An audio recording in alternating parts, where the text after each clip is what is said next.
Hey, welcome to this episode of Family by Design. Thanks for tuning in. Here and this time, Liz and I are going to talk about conflict resolution. So if you've never heard that term, never thought about it before, you're going to get a little lesson here on how to resolve conflict in a positive way. So be encouraged and strengthened. Take some notes, and you're going to learn from two masters at conflict how to come on the other side of it with grace and things work out real well. So be blessed.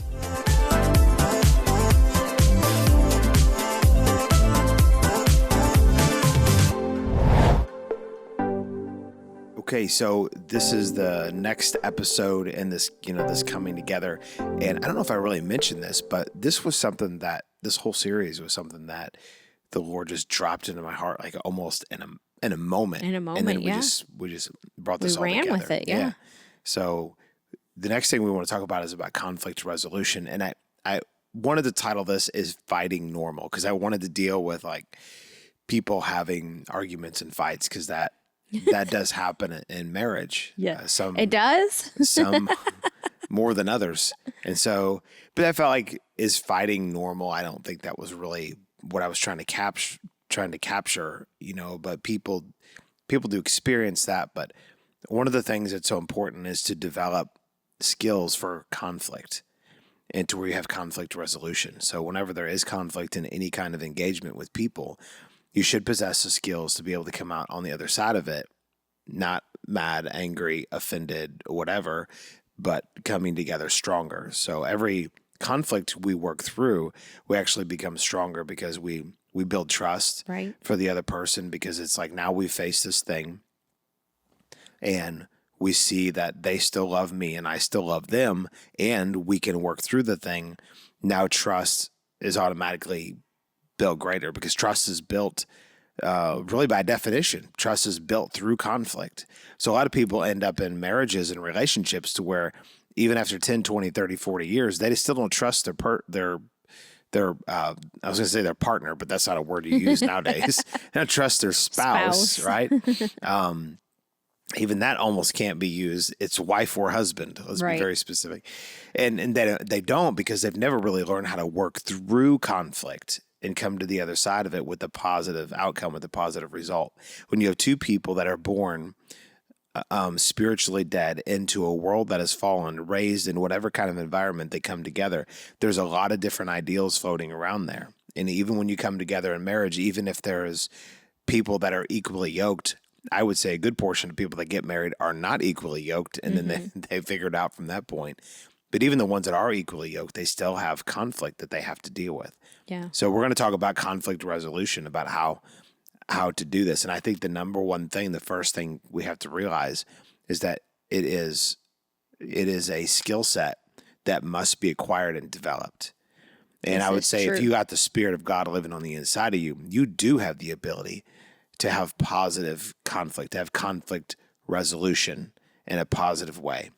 But it's learning to hone that, to understand that, and then really grow in that. But it's not something that most people have just by nature. It's something that has to be developed. And this is something in particular with, and we've talked about some of these things before, but in particular where we had our struggles was that when we would come into conflict, I just got angry and you just got emotional. Like, we're both emotional, but mine was anger. Yours was crying. I don't know how you want to describe that. It wasn't always sadness, but just some manipulative crying going on. Right. Mine was manipulative anger is what it was. Sometimes it was withdrawal too. I just would shut down generally. Yeah. Or cry. Yeah. Or both. And I would sometimes do the same thing. And so, but then even when we would come together, like you wouldn't use words. I felt like I was having conflict with a 3-year-old. Use your words, not really, but you didn't communicate things. You would just like all of a sudden be like, start crying. I just don't know why you're talking to me like that. I was like, whoa, wait a second here. I didn't even know there was a problem. I didn't know I was doing something wrong. And then for me, I would communicate, but it wasn't in the best tone or best attitude. and in the most loving way. And so you Mostly had to not. learn, you had to learn how to, now I just threw myself out there. Please don't run me over. You had to learn So much better to now. communicate and use your words, and I had to use mine more properly. And so I'm sometimes I almost feel like, as far as men and women, we're a little bit abnormal compared to most men and women, because most women will talk too much. And it's like, okay, I got you. I heard you the first 7 times you told me that you didn't like this. You don't do that. And I'm not like most men in the sense that I'm very articulate with my words and will sit and lay out and describe. And a lot of that's just because of, my gifting mix, how I'm wired or whatever probably plays into that. But one of the things that I found is that with men on average are terrible at conflict resolution. Women typically are better at it because they're usually willing to come to the table and like at least communicate. And if you can't communicate, then you can't have conflict resolution. Right. In marriage, we do not have conflict resolution by shooting at each other. You know what I'm saying? Like, how do you deadly. work through this, right? I mean, so you think about this here, as we're recording this, America is at war with Iran right now. And how is that conflict being resolved? Well, they're trying to do it through diplomatic process, but it's not working. So they're having to go in and kill the bad people. Well, in a marriage, you don't do that. It's only through a diplomatic process. And you hope that the other party is willing to sit down and actually work through things. But we have to grow in this. We have to grow in our ability to have, how we confront, how we talk about it, the right setting, the timing of it, just our attitude in the midst of it. So all those things we have to be willing and able to grow and working through that. But this, I guess I feel like I'm overstating this, but the thing is that most people don't possess the ability. Most people in marriage do not possess an ability to have conflict resolution, to Right. resolve the conflict. Okay, you saw it this way, I saw it this way. Let's sit down and work through this. Or, I said this thing and you took it this way and it escalated. So now we can both see we need to sit down and work through this. Most people don't possess that skill. Right. I was just even thinking about sometimes how you or what you say isn't what the other person heard. So then there's a misunderstanding that came, and we haven't learned how to have like closed loop communication or be unescalated in the midst of like, you said this and this is what I heard. Is that right? Or did I misunderstand you? Because most of the time we take in information, and how we process through things usually determines how it's going to come out. But most of the time we don't take time to take in the information and process it before we react to it. Yeah. And so I was thinking a lot of this conflict resolution that happens and needs to happen is like, we need to know like what's happening inside of us. Why are we feeling that way? Why are we receiving information that way? What's happening on the inside of me when they say this? Why am I even like, did they find a button? Why does that feel touchy? What's happening? Like, what time of day is it? Am I tired? What time of the month is it? Come on. That's true though, because like I've learned, and this is like very practical and very truthful, and you've learned too. And sometimes it's become like a joke. It wasn't a joke when I was first learning it, and be like, maybe you just shouldn't talk right now. And I'd be like, what are you saying? Why shouldn't I talk right now?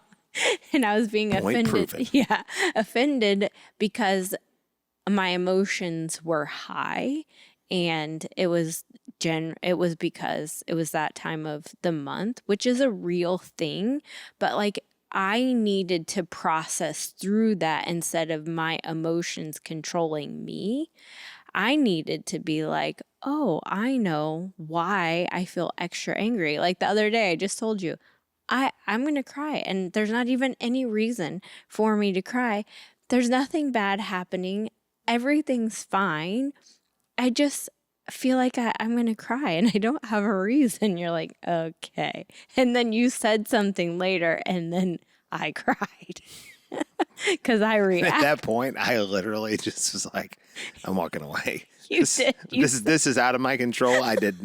For once, I did nothing wrong. Which then actually made me more upset because I wanted to kind of lash out and I couldn't because you just walked away, which I was afraid to come near you. But like, There's a reason why in the Bible during this time of the month that women are supposed to be alone. It's for everybody else's safety. wow.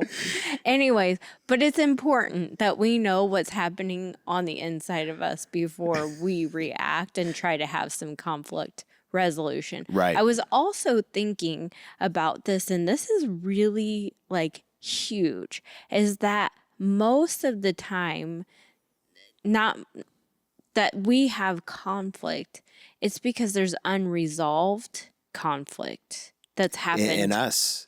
Yeah. in us, but then also in the past. And Yeah. most of the time it builds, and then we find ourselves fighting over old things that we thought, like the other one thought was done, that the other one thought was processed through, that the other one, whatever, like wasn't even thinking about as an issue anymore. And it's because like we didn't go through that, or it's still conflict on the inside of us and we haven't talked about it. We haven't even brought it back up. And so that's important too, to make sure that we're resolving issues. And this goes back to like a huge point.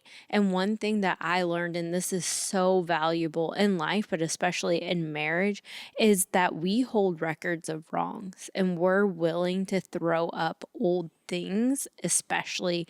And that's not love, because love holds no record of wrong. Right. And that's like unforgiveness in our own hearts. And like sometimes I have to tell myself this, like, I'm having a record of wrong if I'm thinking about this right now. I haven't walked through forgiveness and I'm not truly loving the right way, because if I were, I wouldn't be thinking about this or bringing this back up right now.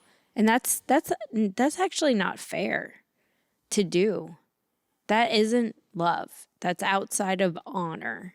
That isn't being unified. It's not helping in a situation when you're bringing up old garbage. If there is old garbage that you need to talk about, then in a calm, not escalated, elevated situation, it should just be like, hey, I'm having trouble here. I thought I was over this and I'm not. Can we talk through this? Yeah. And there is a place that if people are so broken and they don't have like any ability to even start this, developing these skills of having conflict resolution, positive conflict resolution, because you can have conflict resolution and it not be positive. If murder is involved, like that is not a positive, right, resolution. So, but that positive resolution, if a couple is at a point to where they just can't seem to get there, then they might need to go to counseling. And what counselors do is they actually help give you tools. Yeah. They help give you things to help you be able to do what's necessary.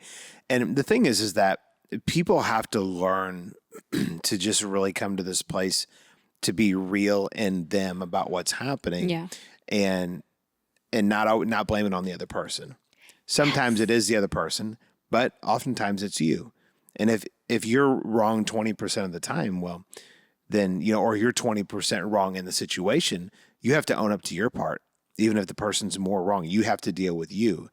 And love works like this in relationships really well, that when we just humble ourselves and acknowledge our part, even if the other person is more wrong, whatever they do or they don't do, we do our part right, and then we trust God with the rest of it.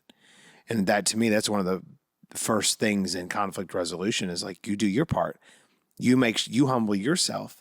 You make sure that it's not in a marriage, now in a war situation, you may not do this, but in a marriage, you got to remember who the enemy is, and it's not your spouse. That's right. It's the enemy.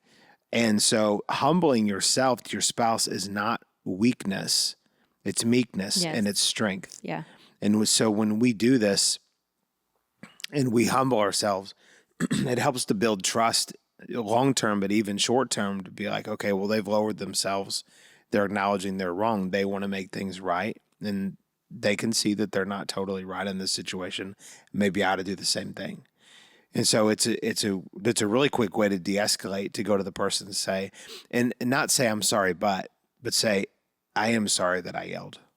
I was wrong for doing that. Will you forgive me? Even if the other person has got more to apologize for than you do your part, and then watch how God can work in the midst of that.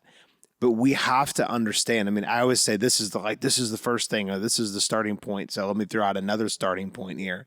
And I kind of already said it, but your spouse is on your side. You are one. You're not supposed to be divided. A house divided against itself cannot stand. They're not your enemy. It's incredibly important that we realize who the real fight is against. For we wrestle not against flesh and blood, but against principalities, powers, rulers of the darkness. It's Ephesians chapter 6.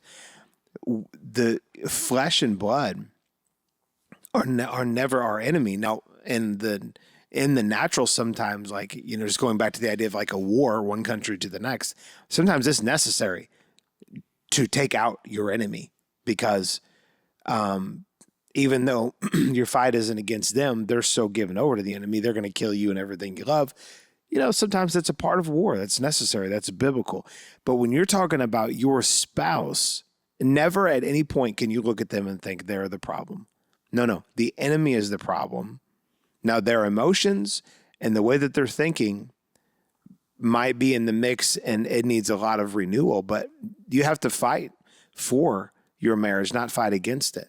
And if we ever have this thing in marriage to where we think that they are the problem, or we think if I just had a different spouse, or if whatever, any of that kind of stuff, you're already losing. Right. But as soon as you go, they're not my problem, I love them, and I'm going to make this thing work, now you're on the upswing. Now you're in the place of being able to have victory. But it's actually a ploy of the enemy to make us believe that the people that we're having conflict with, that they are our problem. And again, there are situations in the world where there could be truth to that, but there's always an enemy behind it. He's the real enemy. But in a marriage, your spouse is never the problem. Mm-hmm. Now, they might be the problem, but they're never the problem. We have to distinguish who our real enemy is, and it's Satan. He's the father of lies. He's the great divider. He's the one that wants to bring disunity. Mm-hmm. And when you have two people that will learn to walk humbly before God and with each other, even though there could be a lot of stuff to work through, there's not anything they can't do together. Yeah. Because if one can put 1,000 to fight, two can put 10,000 Yeah. to And fight. so let me just speak to that really quick, because I'm just seeing and sensing like this picture. It's like oftentimes we're tug of war, and we're on either side of the rope pulling against each other, when we're supposed to be on the same side of the rope pulling with each other, because we're in that place, we're unified, we're going in the same direction. But if we're on opposite sides, we're pulling against each other, and we'll never win. And so I think that's quite a picture, and something we can ask ourselves is that, are we pulling against two things here? Are we working on the same team to pull against and go in the same direction? Yeah, and I don't remember. I think we talked about this some, but like the Bible says that only by pride comes contention, right? Mm-hmm. I believe we mentioned this in some of our other episodes. We talk to so many people so much, forget some of the things we share. But this is an important thing to say. And so if I brought it up already in some of the past episodes, let me just bring it up again. Only by pride comes contention. I believe that's Proverbs 13. Mm-hmm. Only by pride comes contention. In other words, contention doesn't come any other way except through pride. If you find yourself in a tug of war, as you put it, with your spouse, one or both of you is in pride. Mm-hmm. Because there wouldn't be there wouldn't be contention any other way. You can have conflict without contention. Yeah. Another first rule. There's lots of first rules about conflict resolution. We should probably make a whole list, make a whole podcast, and go down through like the 10 things you need to know about conflict resolution. But this would be another thing, is that you can have conflict without having contention. Mm-hmm. Because conflict means, it's the idea that there's opposing ideas or whatever, and that's normal. That's if you never had that, then one of you probably doesn't have a voice. Right. And both people are still, even though you've become one, you're still two individuals. Right. And so conflict is a byproduct of people seeing things different. That's normal. But being contentious in it is ungodly. Yes. So we have to find a way to deal with conflict, because actually having conflict means that there's that one or both parties are not seeing things correctly. And so you actually make progress through conflict. Mm-hmm. It's actually really a wonderful thing. Oh my gosh, I didn't realize that I had been saying that or seeing it this way, or we've been doing this. And now that we've come to, because I can say with finances is one of those areas for us, we've had a lot of conflict and we were both wrong. Yeah. We both were seeing things incorrectly. And when we got on the right path, but the conflict brought about problems that we didn't even know were there. Mm-hmm. And because we took it, and there were probably some contention that we had with it, but we repented of that. We worked through it. We took that area where there's conflict, and then we began to press forward. And now we have a much healthier view and handle on finances, just to use that as an example. And we're unified. Yeah. And we're making progress. And whereas I make the money, you spend it. That's right. No. And so like that's so valuable. Another like thing you could say too is that like when you're in marriage, and this is part of humbling yourself, is like you deny your right to be right. It's not about being right. It's about finding the solution. Yeah. And we don't always have to be right, even if we are right.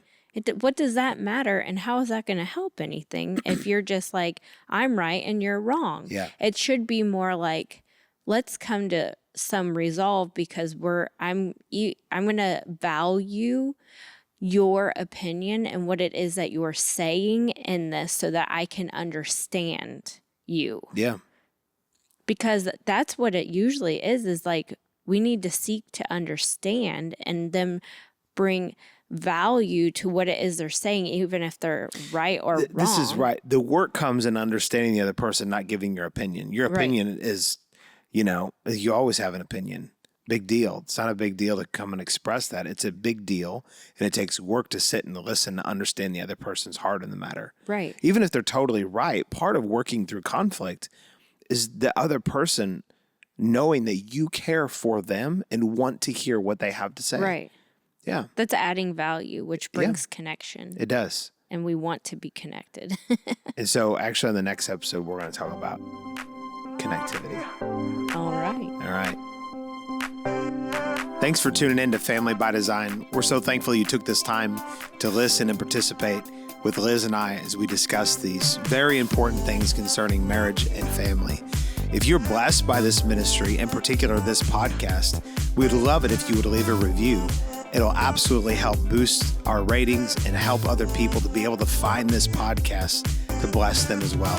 We want to give a special thanks to our partners. Those of you that partner with Ward Ministries, you make this possible. If you'd like more information about partnership, you'd like to become a partner with us, you can go to wardmen.org and find all the information there, as well as other resources. So we bless you in the name of the Lord. Thanks for tuning in.